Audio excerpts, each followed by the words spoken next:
Most job applications are never read by a human being. That's one of the facts of life, especially in 2025, when people are applying to many different roles, and recruiters might see 50,000 job applications for one single hire. And so they use tools and systems in order to filter through the top performers and review those one by one. But what does that mean for job seekers? Well, today what we're going to do is cover exactly what you can do to improve your chances of getting past the AI resume screeners and giving yourself the best chance of talking to a human and actually getting hired. So let's dig straight in. First of all, I want to clarify one very common misconception. AI is not going to make a hiring decision. The hiring decision is ultimately made by the hiring manager. So the person who wants to bring a new person onto their team and hire them for a role. This is going to become very important later on when we talk about what you can do to actually bypass this process altogether. But I wouldn't worry about thinking that if you apply to a role that you're never going to speak to a human being and ultimately AI is making a decision. What it is used for is to make decisions around who to move through to talk to an individual or to get a manual resume screen by a recruiter. And that's really important to know because different models are used in order to help recruiters filter through all of the big torrent of applications that it would normally get for a role. And these models are trained on many different things. So it could be trained on the job description that the hiring manager wrote as they're thinking through what are the kind of skills and experiences that I'm going to need for this role. They could be trained on past hires, who was hired, who was most successful, and they could be trained on current employees. And that's really interesting to think about when you think about what your application should look like and how they're potentially going to be assessing you against this idea that they have for the ultimate person to fill that role. And the two main uses for AI in the hiring process right now are for resume screening, essentially what we've discussed. If you apply to a role, resume screeners will allow you to allow a recruiter to filter through many different applications and get to the people who are the highest potential. And also outbound candidate search, which you can't really see because my face is covering it. But outbound candidate search is when a recruiter will go to a database like LinkedIn and try and find someone that matches the skills that they're looking for perfectly and invite that person for a phone call or an interview in order to see if they're a good fit for a potential role. And there are many different phases throughout this process, which we've covered before in other videos. There's also another video that we've covered where I actually walk through how the AI resume parsing process works. And so if you're interested in diving into that in a little bit more detail, just check that out in one of our YouTube channels. So let's dig into how to think about your AI optimized resume. So the first thing to think about is my resume actually communicating everything that I can do effectively to someone who has never met me before? And this is kind of age-old advice, but in the age of AI, you've got to be very particular about exactly what you have done in order for the resume parser to score you against this ideal set of criteria that it has. So that criteria could be mentioned the job descriptions, it could be past hires, it could be current employees. And so you want to make sure that if you're sending a resume, that it's explaining exactly what you've done.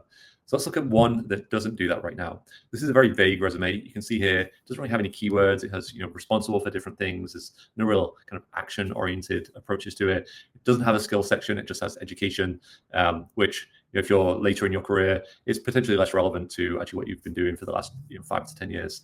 And then the other thing that a lot of resumes have is excessive formatting. And having worked on the other side of applicant tracking systems, I can tell you that when you get a heavily formatted resume through, chances are it's not actually going to pass correctly into the fields that are defined within the applicant tracking system. And it's actually going to make it much harder to assess that resume against what you're looking for. So if we are thinking about how do we improve a resume, we start to think about the different kind of areas that we know an AI tool is going to look for. So we're going to think about keywords. Now, keywords have been used for a long time, but in AI, it is actually going to heavily weight the keywords that it's looking for and really kind of increase the score of your resume. So in this example here, we added some keywords like agile, SQL, project management, in order to really highlight the types of things that you would normally see on a job description. And so good hint here is if you are customizing your resume, which everyone should be, especially in the ChatGPT world, to be adapted to the role in particular they're applying for, make sure that you're adding these keywords where relevant. Don't just stuff the keywords, because that could also downgrade your overall score. It's adding more specific job titles. So in this one, we use senior project manager. In the last one, we used senior project lead. So project lead might be more appropriate for what you did, but a project manager is much more likely to come up when you're being compared against other candidates, against current employees. Even the job description itself might say project manager. And so if you've already done that role and you're applying to something similar, matching the role name, even if it's not technically accurate based on the position that you held in the previous role, is going to give you much more of a chance of actually getting through. This is especially important for people who are transitioning from military or government type roles where the job titles are kind of very bespoke. and you actually have to civilianize them a little bit in order to make sure that people understand what you've done, even if they've never worked in the military or the government before. It also has very clear measurable achievements on here. So one of the things that I've always been told when crafting resumes is to make sure that I add a tangible improvement or tangible numbers behind the things that I've said I've done.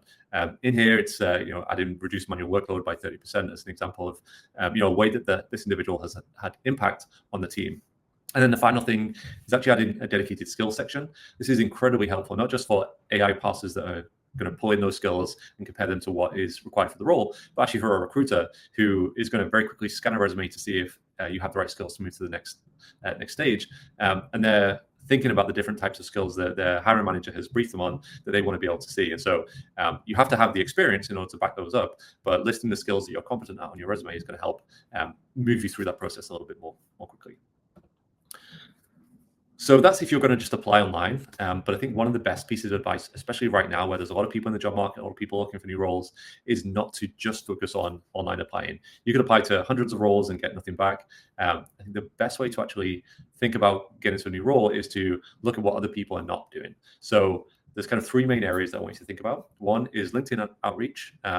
Two is informational interviews. And three is actually engaging with posts for hiring managers at companies that you want to work at. And I'd say this is actually a three-pronged approach. I wouldn't say do one or two. Try and do all three of these and just stay engaged with the industry that you're trying to move into. And it has many different benefits.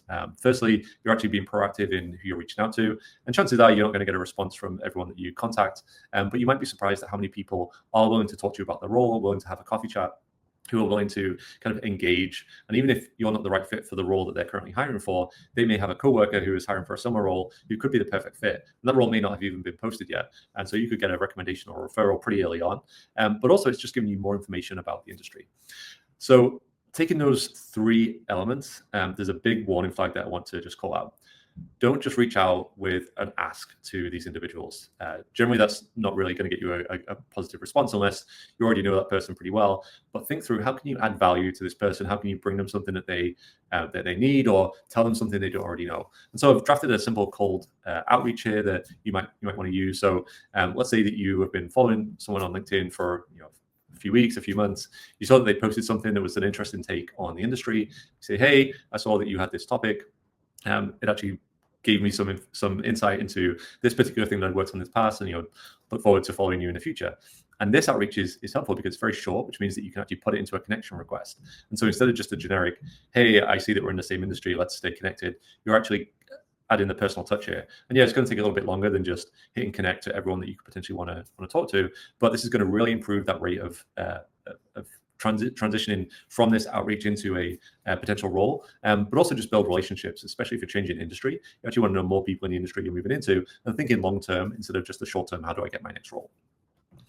So that's pretty much everything I wanted to cover. Very quick hit today, but there's 5 key takeaways I want you to think about. 1, AI isn't making a hiring decision, hiring managers are. And so think about, how do you get in front of the right people, the right humans? AI is going to read your resume differently than humans. So if you are applying to roles online, make sure your resume is tailored for the AI to be able to pass through those initial filters. The right keywords can make or break your decision, your application. Ensure that if there are keywords in the job description, you have them in your resume, you have them in your cover letter, and you can actually back them up, because there's nothing worse than actually getting through to a recruiter and then finding out that you don't have the skills that you promised. That's not going to get you anywhere. Make sure you keep the formatting very clean and simple. Think if a computer can copy and paste what you're drafting into a series of boxes, that's going to be the ideal situation, because then they're actually going to be able to assess it accurately. And finally, don't think about just applying online. Really think, how do you build a network in the space that you're moving into? How do you let people know that you're open to roles so that you have the best chance of actually moving into one? That's it. This is more ways that you can find me and stay connected. Please subscribe to the YouTube channel if you've enjoyed this video. There'll also be another video that might be relevant for you posted here. Enjoy all the comments that people leave. If you've got any questions or you want me to dig into any of this in more detail, please drop them in the comments below. I'm very happy to connect and talk further.